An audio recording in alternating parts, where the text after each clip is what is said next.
안녕하세요. 자유유튜브더 자윤입니다. 이번 강의를 통해서 경제적 자유의 꿈을 이루는 기회를 마련하시기 바랍니다. 감사합니다.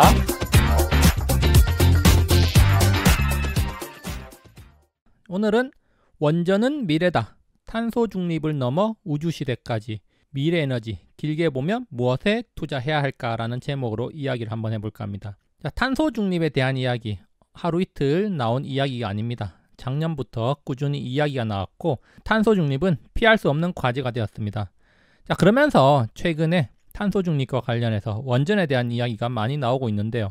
우리나라는 현재 탈원전 기조를 유지하고 있습니다. 그럼에도 불구하고 주식시장에서는 원전 관련 이야기가 뜨겁게 달아오르고 있습니다. 그렇다면 과연 우리가 원전을 어떻게 바라봐야 될지 여기에 대해서 한번 생각해보는 시간 가져보면 좋겠습니다. 요즘 다시 회자되는 원전 이야기입니다. 탄소 중립에 원전은 필수다, 이런 이야기 계속해서 나오고 있고요. 자, 저도 과거에도 이런 이야기 했습니다. 자, 저는 원전이 인류의 미래에 굉장히 중요한 역할이라고 보고 있습니다. 그리고 이런 견해를 몇 차례 밝혔습니다. 원전이 탄소 중립에 굉장히 중요한 역할을 할 수밖에 없다고 생각을 하고 있습니다. 자, 그렇다면은 제가 그동안 원전에 대해서 어떻게 이야기하고 생각하고 있는지 자료 화면을 통해서 한번 보도록 하겠습니다. 사실 저의 이런 생각, 저의 개인적인 견해일 수도 있지만 좀 더 먼 미래를 바라본다면 굉장히 생각되기 때문에 자료 화면 먼저 보도록 하겠습니다. 자, 첫 번째 자료 화면은 5월 27일 수원 이마트 트레이더스에서 특강을 한 내용 중에 일부고요. 그러면 자료 화면을 보고 다시 돌아오도록 하겠습니다. 얼마 전에 이런 일이 있었어요.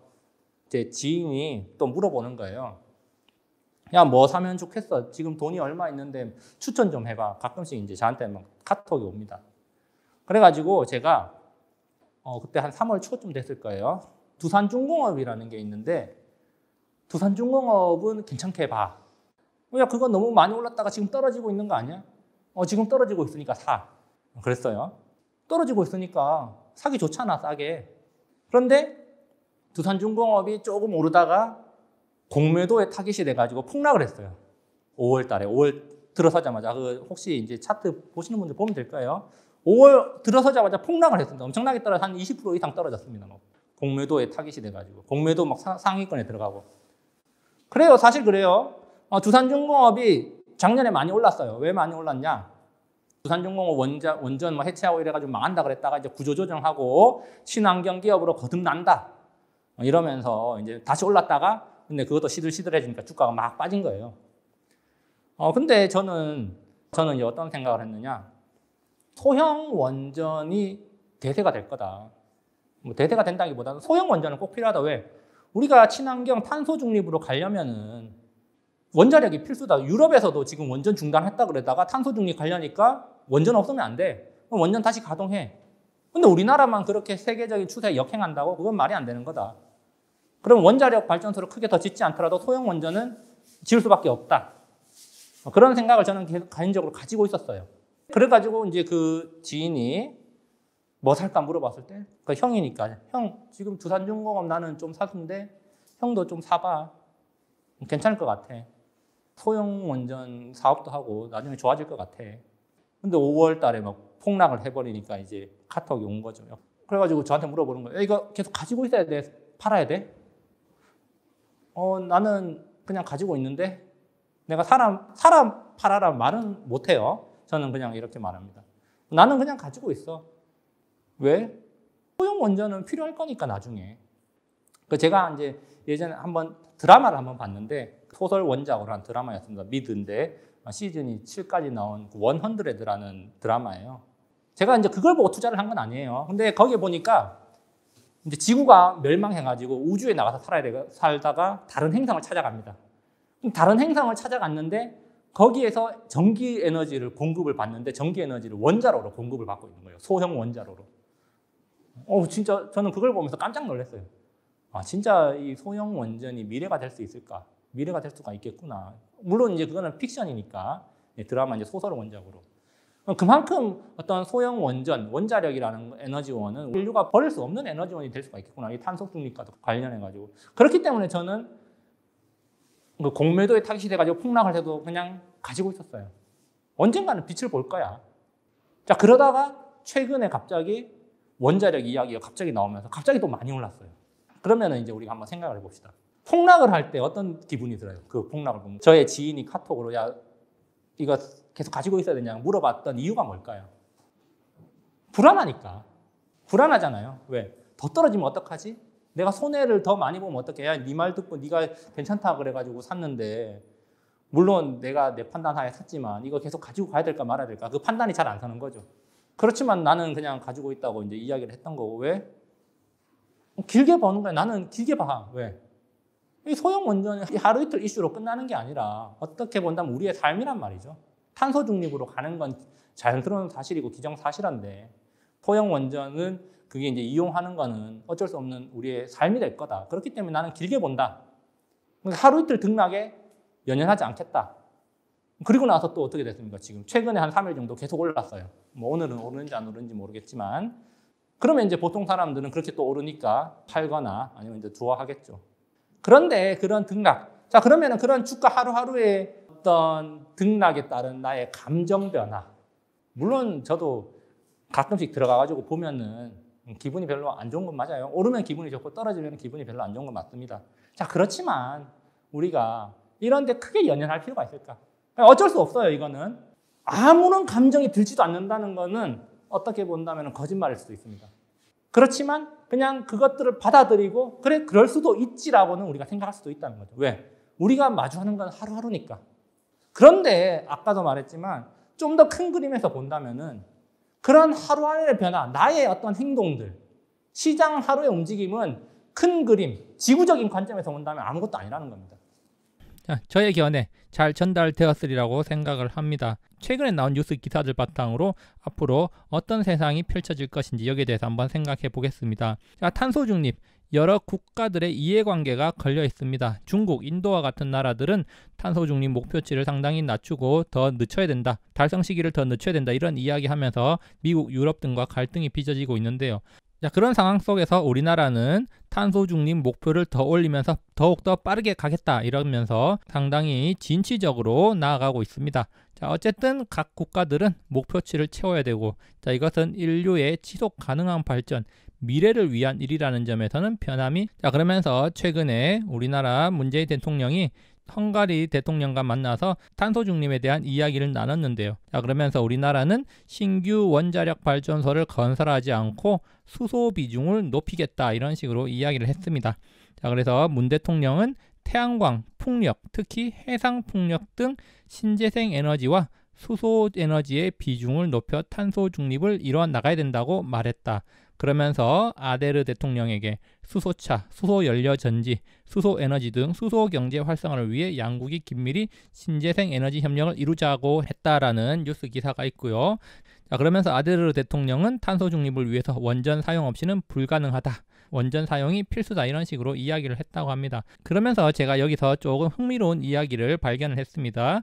자, 원전하고는 관련이 없을 수도 있는데, 자, 여기 보시면은 아데르 대통령이 한 말입니다. 헝가리 의대에 한국 유학생이 500명 정도 된다라고 이야기를 했고, 우리나라 문 대통령은 보다 많은 한국 유학생 유학할 수 있도록 하겠다 뭐 이렇게 대답했다고 하는데, 자, 여기서 중요한 핵심은 헝가리 의대에 한국 유학생이 500명이나 있다는 겁니다. 헝가리 의대에 한국 유학생이 500명 있는 이유가 뭘까요? 제가 자세히 알아보지는 않았지만 이 헝가리 의대를 졸업하고 나면은 한국에서 의사 면허를 받아서 의사 개업을 할 수 있을 것 같다는 생각을 하게 됩니다. 우리나라 의대를 나오지 않고도 다른 나라 의대를 나와서 한국에서 의사 개업을 할 수 있는 나라들이 몇 군데 있습니다. 그 중에 하나가 바로 헝가리가 아닐까 이런 생각이 들고요. 그래서 의사가 되기를 희망하는 한국 유학생들이 헝가리 의대에서 지금 공부를 하고 있고, 그리고 나중에 졸업을 하고 나서 한국으로 돌아오지 않을까 이런 생각을 해봅니다. 자, 이것은 원자력과 별개의 이야기로 이런 뉴스 기사를 통해서 하나의 꿀팁을 얻을 수도 있구나 이렇게 생각하면 될 것 같고요. 자, 어쨌든 다시 탄소 중립 이야기로 넘어오겠습니다. 자, 원전이 없이는 탄소 중립은 불가하다라는 전 지구적 공감대가 형성되고 있습니다. 한국만 빼고요. 자, 한국, 헝가리, 원전 없이 탄소 중립 불가 공감한다. 자, 한국은 공감은 하지만 원전은 짓지 않겠다라고 선언을 했죠. 프랑스에서는 지금 신규 원자로 건설로 탄소 중립이 가능하다. 원자로 없이는 탄소 중립 불가능하다고 프랑스에서 자주 이야기했고, 결국에는 지금 신규 원자로를 건설해가지고 탄소 중립 달성하겠다 이야기했고요. 자, 그리고 탈탄소 진통의 영국, 프랑스 원전 확대 시동. 영국과 프랑스가 주도적으로 유럽에서는 원전을 확대하는 데 앞장서고 있습니다. 그리고 자, 우리 가까운 나라 중국 앞으로 15년간 해안가에 원전 150기를 건설한다고 합니다. 해안가가 어딥니까? 바로 우리나라 서해입니다. 서해. 중국으로 치면은 동부 해안가에 원전 150기 건설할 거라고 합니다. 한국과 코닿을 거리라고 하면서 지금 뉴스 타이틀이 있는데, 일본은 동부 해안, 태평양 연안에 원자력 발전소가 많습니다. 자, 그리고 중국도 동부 해안, 우리나라로 치면 서해 쪽에 원자력 발전소가 많습니다. 직선거리로 치면은 일본보다 중국이 훨씬 가깝다는 사실을 우리가 좀 인지를 할 필요가 있습니다. 자, 그리고 정경련, 중국과 유럽 에너지 위기로 인해서 석탄과 화학 발전을 추진하고 있다. 원자력은 탄소 중립을 위한 필수다. 계속 이야기가 나오고 있죠. 자, 그러면서 우리나라 정부 차원에서 탈원전 하든 말든 일단 기업은 살아야 되지 않겠습니까? 그래서 두산중공업 같은 경우는 미국 기업과 손잡고 소형 원전 사업을 계속해서 추진해 나가고 있습니다. 그래서 지금 두산중공업과 손잡은 미국 기업 소형 원전 SMR 사업에 진출해서 루마니아에 소형 모듈 원전을 짓는다, 이런 뉴스 기사가 나왔고, 미국의 바이든 대통령 같은 경우는 기후회의에서 소형 원전이 탄소 감축에 기여하게 될 것이다, 이런 이야기까지 했다고 합니다. 자, 그러면서 지금 한국에서는 SMR이 표류하고 있는데 미국, 영국 등은 적극적으로 나서면서 지금 세계 시장을 선점하려고 노력하고 있다, 이런 이야기 나오고 있다는 점 참고할 만합니다. 자, 원전이 미래다. 저는 이렇게 생각을 합니다. 계속 이런 생각을 하고 있었고 이런 이야기 자주 해왔습니다. 자, SMR 미래의 핵심 에너지원이 될 가능성이 높습니다. 자, 여기에서 원전이라는 거는 제가 말하는 원전, 자, 이것은 바로 SMR입니다. SMR은 안정적인 에너지 공급이 가능하고 높은 효율성을 지녔습니다. 거기다가 기존 원전과 같이 이렇게 대형이 아니라 소형으로 이렇게 만들어진다는 거죠. 즉 기존의 원전을 소형화하고 모듈화하면서 설치 및 운반도 용이하고 안정성 측면에서 더욱더 높아졌다는 거죠. 그리고 소규모 지역에 필요한 에너지를 적시에 안정적으로 공급할 수 있다는 장점이 있다는 점, 그렇기 때문에 굉장히 미래 에너지원으로 각광받을 수 있다, 이렇게 저는 생각을 한다는 겁니다. 전 세계가 원전의 중요성을 역설하면서 원전을 확대 보급한다는데 한국은 왜 탈원전을 고집할까요? 자, 이 정도로 지금 국민 여론도 보면은 탈원전이 전혀 아닌 것으로 드러나죠. 자, 30대 탈원전 찬성은 31.4%에 불과하고 전 연령층에서 70-80%가 탈원전을 반대하고 있다고 합니다. 그리고 예전에 사람들이 모여가지고 탈원전 관련해서 숙인가 뭔가를 했죠. 그때도 탈원전 반대하는 걸로 결과가 나왔는데 그냥 그거는 그거고 정부는 방침대로 탈원전을 하겠다, 이렇게 발표를 해가지고 논란이 되기도 했습니다. 자, 그만큼 지금 현 정부는 탈원전을 고집하고 있다, 이렇게 볼 수가 있겠는데 왜 그럴까? 여기에 대해서도 한번 우리가 생각해 볼 법한데요. 자, 말 그대로 이거는 여담입니다. 자, 여기서부터는 뇌피셜입니다. 뇌피셜. 자, 그냥 그럴 수도 있겠구나 하고 넘어갑시다. 제가 최근에 어떤 책을 읽었는데 이런 이야기를 봤습니다. 뒤에서 소개를 하겠습니다. 어떤 이야기가 나왔는지. 투자 관련 책이었는데 이런 이야기가 나왔다는 겁니다. 그래서 제가 우리나라 지금 현 정부가 탈원전을 하는 게 어느 정도 이해는 된다, 이렇게 또 생각을 하게 됐는데, 그러면 그게 어떤 이야기인지 그 내용을 가감없이 한번 옮겨 보겠습니다. 그 책을 그대로 인용을 한다는 겁니다. 그리고 나서 제 생각을 짧게 덧붙여 보겠습니다. 원전과 관련해서 여담이기 때문에 그냥 가볍게 듣고 넘기면 될 것 같습니다. 책에 어떤 내용이 나왔냐? 투자 관련되는 책이었는데 이런 내용이 실려 있었습니다. 1956년 에디슨 전기회사의 워커리 시슬러 회장이 우라늄과 석탄을 호두알 만한 크기로 만들어서 나무 상자에 담아 이승만 대통령을 예방했다. 그러면서 시슬러 회장이 이렇게 말했습니다. 각하, 이것은 우라늄이라는 것입니다. 이 우라늄은 석탄의 250만 배의 에너지를 생산합니다. 석탄은 땅에서 캐내는 연료라면 원자력은 사람의 머리에서 캐내는 연료입니다. 우수한 인재 10명만 유학 보내주십시오, 라고 이야기를 했습니다. 당시만 해도 달러가 귀해서 10달러만 쓰려고 해도 정부의 승인을 받아야 할 때였는데 대통령께서는 6,000달러를 들여 60명을 단기 유학 보냈고, 그리고 그 이후에 미국과 영국에 273명을 유학을 보냈다고 합니다. 전쟁으로 폐허가 되어 세계 최고의 가난한 나라에서 시슬러 회장의 제안은 어떤 희망도 보이지 않던 대한민국 미래의 한 줄기 빛이었다. 원자력을 연구하여 자원이 부족한 우리나라에 양질의 전력을 공급함으로써 공장에서는 우수한 제품을 생산하고 병원에서는 의료기기를 사용하여 환자를 치료하고 시골 마을에도 가로등이 켜져 밤에도 자유롭게 다닐 수 있게 되었다라는 내용이 실려 있었습니다.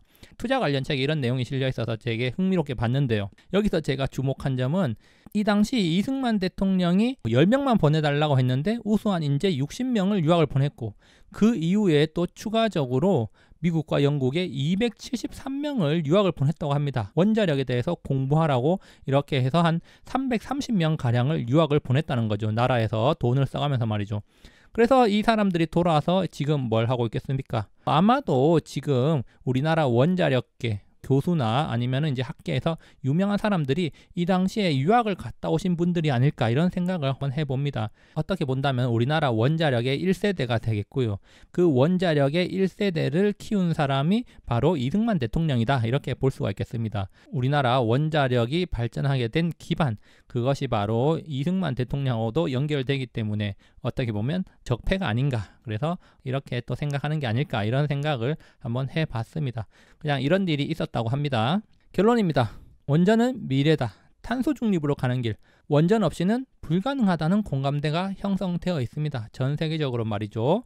미국, 유럽, 중국, 일본 등 원전 산업을 지금 육성하고 있습니다. 특히 SMR 기술 개발 및 보급 확대를 노력하고 있다는 점 우리가 눈여겨볼 필요가 있겠고요.